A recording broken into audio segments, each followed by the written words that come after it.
First history में आपका स्वागत है। आज हम बात करेंगे महाभारत के बारे में। महाभारत एक ओपन टेक्स्ट है। किसी ने नहीं कहा कि ये इतना ही लिखा हुआ है और इसके आगे नहीं लिख सकते, इसमें से हटा नहीं सकते और इसमें जोड़ नहीं सकते।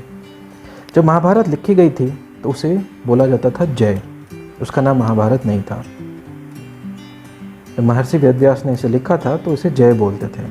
उस वक्त इसमें सिर्फ करीब 10,000 जो काव्य हैं वो 10,000 के आसपास थे। ये धीरे धीरे ऐड होते हुए डाउन द लाइन बढ़ते हुए आज लाखों में है। आज इसे महाकाव्य बोला जाता है, विश्व की सबसे बड़े काव्य की एक संग्रंथि है। जो दिक्कत वाली बात है हमारी समझ महाभारत की, वो टीवी सीरियल से आई हुई है बी आर चोपड़ा की, जिसमें कौरव पांडव कर दिया गया। Kaurava positive, Pandava negative, Krishna the lord. क्योंकि टीवी सीरियल में जब आप अडॉप्ट करते हैं तो आपको एक प्रोटैगनिस्ट और एंटागोनिस्ट इस तरीके से करके आपको दिखाना पड़ता है, जो मेन पॉजिटिव लाइट में और नेगेटिव लाइट में। बट महाभारत जो किताब है वो धर्म की बात है और इसमें धर्म दोनों पक्ष निभा रहा था।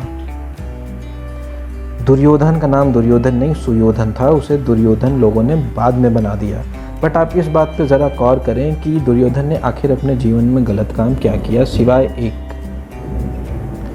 द्रौपदी पे हमला और वो जो पूरा प्रसंग है।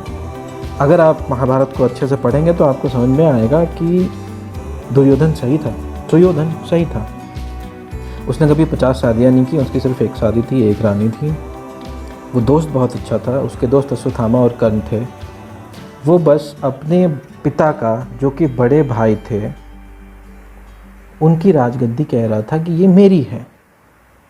अब आपको ये बात भी समझने की ज़रूरत है कि उस समय के हिंदुस्तान में ये दो छोटे छोटे राज्य हुआ करते थे। हस्तिनापुर एक छोटा राज्य था और इंद्रप्रस्थ जब इन्होंने बाद में बसाई वो भी एक छोटा राज्य था। जो सबसे बड़ा राज्य हुआ करता था वो हुआ करता था मथुरा में, और मथुरा से भी बड़ा राज्य हुआ करता था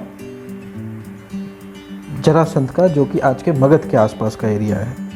जो कि उस समय ज़्यादा प्रोडक्शन और ज़्यादा लोग जो हैं वो मथुरा के इलाके में और उसके बाद फिर जो आपका मगध है उस एरिया में हुआ करते थे। ये बड़े राज्य थे। तो महाभारत इनके बीच क्यों नहीं हुई? तो ये भी समझने की ज़रूरत है कि इन दो छोटे राज्यों की लड़ाई में हिंदुस्तान के बाकी राजाओं ने शिरकत की, और शिरकत करने के बाद उनका अपना अपना मतलब था। कोई किसी से बदला निकालना चाहता था, कोई किसी धर्म के लिए लड़ रहा था, कोई किसी अधर्म के लिए लड़ रहा था, हर किसी का कोई ना कोई अपना पक्ष था। आप अगर डीप में जाएंगे तो हर राजा जिसने ज्वाइन किया कुरुक्षेत्र में महाभारत की लड़ाई, उनका किसी से कोई ना कोई बैर था। वो उनके पीछे की उनकी सबकी हिस्ट्री थी। तो सब धर्म युद्ध लड़ रहे थे सारे।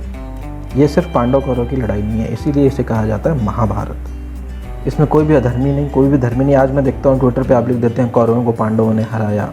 कौरवों को पांडवों ने हराया, वो युद्ध में हराया। धर्म पे अधर्म की जीत नहीं हुई। धर्म पे, माफ़ कीजिएगा, धर्म पे धर्म की जीत नहीं हुई। और धर्म पे धर्म की जीत वाली जो स्टोरी है वो रामायण है।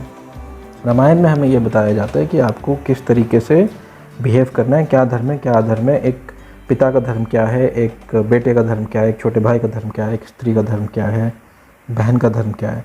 महाभारत में ऐसा नहीं है। महाभारत एक प्रैक्टिकल स्टोरी है राजाओं की,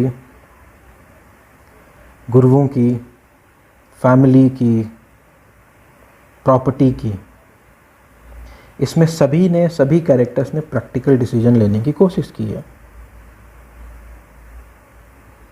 क्या आप महाभारत को इस तरीके से देखते हैं या टीवी के तरीके से देखते हैं? कमेंट करके बताएं।